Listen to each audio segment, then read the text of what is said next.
Газуйте плавно там. Посильнее.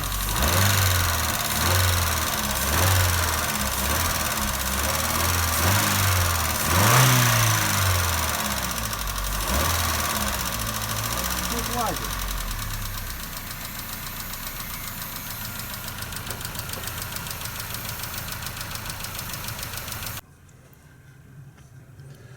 Итак, сделана регулировка клапанов на этом автомобиле. Тиида 1.4 объем двигателя.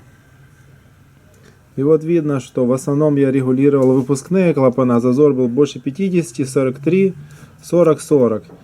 Я сделал 34, 38 сотых, 36 и 34.